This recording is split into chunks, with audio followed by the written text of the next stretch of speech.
കുഞ്ഞിന് പ്രായം കണക്ക് കൂട്ടി കലണ്ടർ നോക്കിയാൽ അവന് 10 വയസ്സായിട്ടുണ്ട്. പക്ഷെ അവന് 1 വയസ്സിന്റെ 2 വയസ്സിന്റെ പക്വതയുള്ളൂ. പ്രിയപ്പെട്ടവരെ, സങ്കടമായിരിക്കും. ഇവന് ഇത്രയും വയസ്സായി, അവൻ 6ാം ക്ലാസ്സിലായി, അവൻ അക്ഷരം വായിക്കാൻ അറിഞ്ഞുകൂടാന്ന് പറയുന്നത് സന്തോഷമുള്ള കാര്യമാണോ? സങ്കടമാണ്. വളർന്നു ആ പ്രായമായി എന്നുള്ളത് തന്നെ സങ്കടമാണ്. അപ്പോൾ ചോദ്യം എങ്ങനെയാണ്? നിന്റെ ഉള്ളിലെ ക്രിസ്തു എത്രമാത്രം വളർന്നിട്ടുണ്ട്? വളരാത്ത ക്രിസ്തുവിന്റെ പിറന്നാളാണോ നീ ആഘോഷിക്കുന്നത്? നിന്റെ ഉള്ളിൽ ക്രിസ്തുവിന്റെ മനോഭാവങ്ങൾ എത്രമാത്രം വളർന്നിട്ടുണ്ട്? ക്രിസ്തുവിന്റെ ക്ഷമ എന്ന പുണ്യം നിന്റെ ഉള്ളിൽ എത്രമാത്രം വളർന്നിട്ടുണ്ട്? ക്രിസ്തുവിന്റെ സൗമ്യത എന്ന് പറയുന്ന പുണ്യം നിന്റെ ഉള്ളിൽ എത്രമാത്രം പക്വത പ്രാപിച്ചിട്ടുണ്ട്? നിന്റെ മനസ്സ് ക്രിസ്തുവിന്റെ മനസ്സ് കണക്ക് എത്രമാത്രമായിട്ടുണ്ടെന്ന്. ഹൃദയത്തിൽ ഒരു ക്ഷമയും ഇല്ലാതെയാണോ നീ ക്രിസ്തുമസ് ആഘോഷിക്കുന്നത്? ഹൃദയത്തിൽ വെറുപ്പ് സൂക്ഷിച്ചിട്ടാണോ നീ ക്രിസ്തുമസ് ആഘോഷിക്കാൻ പോകുന്നത്? ഹൃദയത്തിൽ കോപമാണ്, ദേഷ്യമാണ്, പകയാണ്, ക്രിസ്തുമസ് ആഘോഷിക്കുകയാണ്. എന്ത് വളിച്ച ക്രിസ്തുമസ് ആണ്!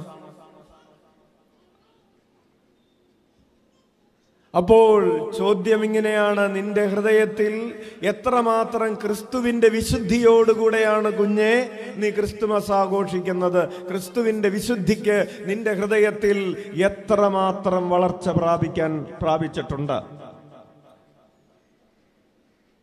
ക്രിസ്തുവിന്റെ ലളിത ജീവിതത്തിന്, ക്രിസ്തുവിന്റെ വിനയത്തിന് നിന്റെ ഹൃദയത്തിൽ എത്രമാത്രം വളർച്ചയുണ്ട്?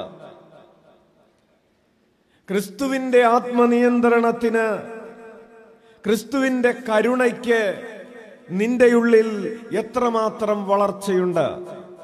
ആ വളർച്ചയുടെ തിരുനാളാണ് നീ ആഘോഷിക്കേണ്ടത്. 10 വർഷമായി, 20 വർഷമായി, 30 വർഷമായിട്ടും നിന്റെ ഉള്ളിൽ വളർച്ച പ്രാപിക്കാത്ത ക്രിസ്തുവാണോ ഉള്ളത്? വളർച്ച പ്രാപിക്കാത്ത ക്രിസ്തുവിനെ നീ എന്തിനാഘോഷിക്കണം? അപ്പോൾ നമ്മൾ ചോദിക്കുന്നു, ക്രിസ്തു എങ്ങനെ വളരും? ക്രിസ്തു താനെ വളരില്ല. ക്രിസ്തുവിനെ വളർത്തണം, ഊട്ടി വളർത്തണം, പാലൂട്ടി വളർത്തണം. പാലും തേനും കൊടുത്ത് ക്രിസ്തുവിനെ വളർത്തണം. നിന്റെ ഹൃദയത്തിലുള്ള ക്രിസ്തുവിനെ നീ വളർത്തിയെടുക്കണം. ക്രിസ്തുവിന്റെ മനസ്സ് എപ്രകാരം രൂപപ്പെടുത്താം എന്നതിന്റെ ചിന്തകൾ നമ്മൾ പിന്നീട് ധ്യാനിക്കാം. എങ്കിലും ഇപ്പോൾ ഇത്രമാത്രം പറഞ്ഞ് അവസാനിപ്പിക്കട്ടെ. നീ ധ്യാനിക്കേണ്ടത്, നീ ആഘോഷിക്കേണ്ടത്, നമ്മൾ ആഘോഷിക്കേണ്ടത് ക്രിസ്തുവിന്റെ വളർച്ചയാണ്. ക്രിസ്തുമസ് ട്രീയുമായി ബന്ധപ്പെട്ട് ഇപ്രകാരം ഒരു പാരമ്പര്യമുണ്ടായിരുന്നു. ഓരോ വർഷവും ക്രിസ്തുമസിന് ഫിർമരങ്ങൾ നടുന്നു. പിറ്റേ വർഷത്തെ ക്രിസ്തുമസ് ആവുമ്പോഴേക്കും ഈ ഫിർമരം, അതായത് ക്രിസ്തുമസ് ട്രീ എത്രമാത്രം വളർന്നിട്ടുണ്ടെന്ന് അളന്നു നോക്കുന്ന ഒരു പതിവുണ്ടായിരുന്നു. നീ കഴിഞ്ഞ വർഷം നിന്റെ ഹൃദയത്തിലേക്ക് ക്രിസ്തുവിനെ സ്വീകരിച്ചതാണ്. ഈ ഒരു വർഷം കൊണ്ട് നിന്റെ ഹൃദയത്തിലേക്ക് സ്വീകരിച്ച ക്രിസ്തു എത്രമാത്രം വളർന്നിട്ടുണ്ടെന്ന് അളന്നു നോക്കാൻ. കുറച്ചുകൂടി ലളിതമായി പറഞ്ഞാൽ, കഴിഞ്ഞ വർഷം നിന്റെ ഹൃദയത്തിൽ ഉണ്ടായിരുന്ന ക്രിസ്തുവിന്റെ ക്ഷമ ഈ ഒരു വർഷം കൊണ്ട് എത്രമാത്രം വളർന്നു. കഴിഞ്ഞ വർഷം നിന്റെ ഹൃദയത്തിലുണ്ടായിരുന്ന വിശുദ്ധി ഈ ഒരു വർഷം കൊണ്ട് എത്രമാത്രം വളർന്നു.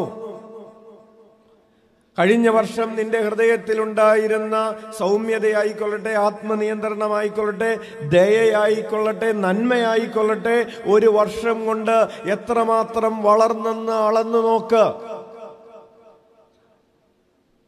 അളന്നു നോക്കിയിട്ട് ആ വളർച്ച നീ ആഘോഷിക്ക്.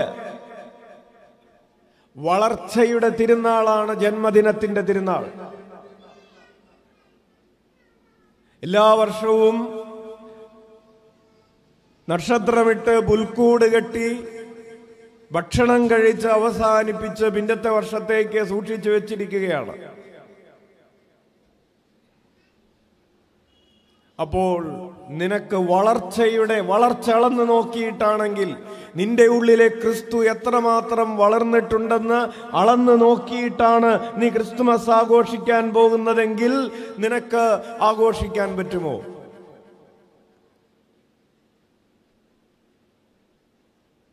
നിന്റെ ഉള്ളിലെ കരുണ എത്രമാത്രം വളർന്നു? നിന്റെ ഉള്ളിലെ ആനന്ദം കഴിഞ്ഞ വർഷം ഉണ്ടായിരുന്നതിൽ നിന്ന് ക്രിസ്തുവിന്റെ ആനന്ദം വളർന്നിട്ടുണ്ടോ? കഴിഞ്ഞ വർഷം ഹൃദയത്തിലുണ്ടായിരുന്ന ക്രിസ്തുവിന്റെ സമാധാനത്തിൽ നിന്ന് ഒരു വർഷത്തെ വളർച്ച നിന്റെ ഹൃദയത്തിൽ സമാധാനത്തിനുണ്ടോ? അല്ലെങ്കിൽ നിന്റെ ഉള്ളിൽ ആകുലത കൂടിയോ? വളർന്നത് പിശാചാണോ, ആകുലതയാണോ, നിരാശയാണോ, കുറ്റബോധമാണോ, പാപമാണോ, അശുദ്ധിയാണോ? എന്താണ് വളർന്നത്?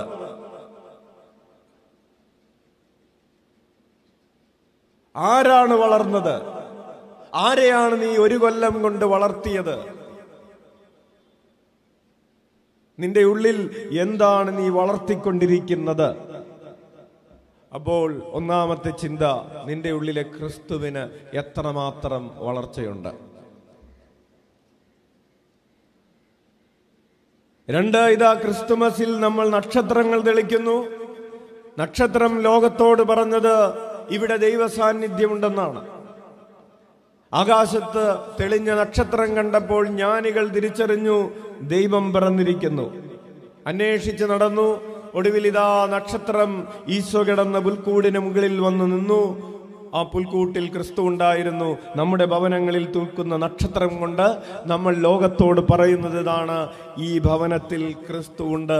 ക്രിസ്തുവിന്റെ പ്രകാശമുള്ള ഭവനമാണിത്. ഇവിടെ ക്രിസ്തുവിന്റെ സാന്നിധ്യമുണ്ട്. നമ്മുടെ വീടിന്റെ മുൻപിലുള്ള നക്ഷത്രം കണ്ട് ആരെങ്കിലും വീട്ടിലേക്ക് കയറി വന്ന് ക്രിസ്തു എവിടെയെന്ന് ചോദിച്ചാൽ ഭർത്താവ് എന്തു പറയും? കുടുംബനാഥനോട് ചോദിക്കുകയാണ്, നക്ഷത്രം കണ്ടിട്ട് വന്നതാണ്, എവിടെ ക്രിസ്തു? ഭാര്യയോട് ചോദിക്കുകയാണ്, കുടുംബനാഥയോട് ചോദിക്കുകയാണ്, ഇവിടെ വീടിന്റെ മുമ്പിൽ നക്ഷത്രം കണ്ടു, ഇവിടെ ക്രിസ്തു ഉണ്ടെന്ന്, എവിടെ ക്രിസ്തു? നിങ്ങളാണോ ക്രിസ്തു? ഭാര്യ പറയും, ഞാനല്ല, ചേട്ടനാണ്. Hallelujah, hallelujah. പ്രിയപ്പെട്ടവരെ, പ്രകാശമുണ്ടെന്ന് പറയുകയാണ് നക്ഷത്രം തൂക്കിയിട്ട്. ഉള്ളിലേക്ക് കയറുമ്പോൾ പ്രകാശമില്ല, ഇരുട്ടാണെങ്കിലോ? നക്ഷത്രം തൂക്കുന്നവർ വഞ്ചനയാണ് ലോകത്തോട് പറയുന്നത്. പുറമേ നക്ഷത്രം തൂക്കിയിട്ട് ഇവിടെ ക്രിസ്തു ഉണ്ടെന്ന് പറയുകയും ഉള്ളിൽ കയറുമ്പോൾ ക്രിസ്തു ഇല്ലാതിരിക്കുകയും ചെയ്യുന്ന നുണ പറയുകയാണ്.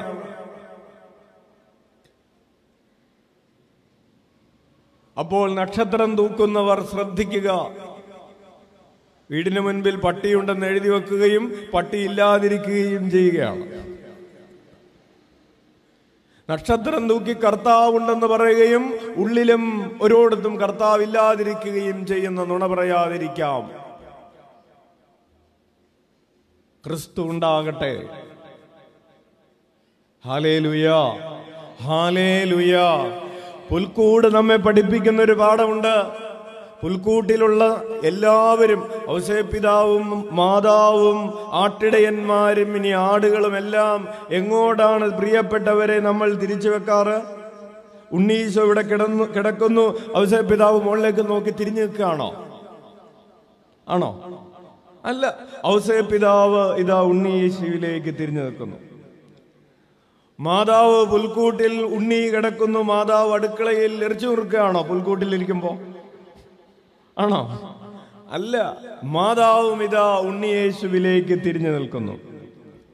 ആട്ടിടയർ എങ്ങോട്ടാണ് മുഖം തിരിച്ചിരിക്കുന്നത്? ഈശോയിലേക്കാണ്.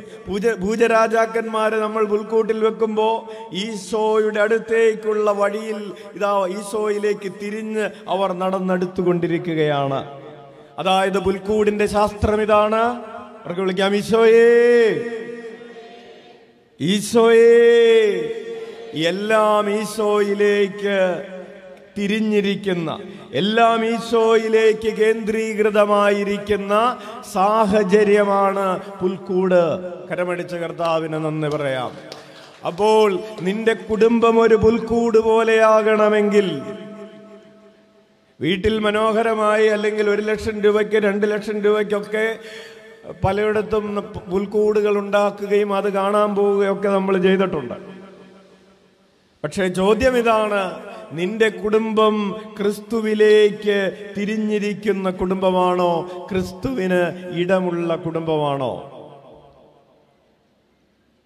ഹല്ലേലൂയ. ക്രിസ്തുമസിന്റെ നാളിൽ നമ്മൾ ചെയ്യുന്ന ഒരു അപരാധമുണ്ട്. മദ്യക്കുപ്പികൾ കൊണ്ട് ക്രിസ്തുവിനെ വീർപ്പ് മുട്ടിക്കും. നമുക്ക് പ്രാർത്ഥിക്കാം, നമ്മുടെ ആരുടെയും കുടുംബത്തിൽ ഒരു തുള്ളി മദ്യം പോലും ഈ ക്രിസ്തുമസ് കാലത്ത് പകരാതിരിക്കട്ടെ, ഉപയോഗിക്കാതിരിക്കട്ടെ എന്ന് പ്രാർത്ഥിക്കാം. അച്ഛൻ അവസാനിപ്പിക്കുകയാണ്. കണ്ണുകളടക്കാം.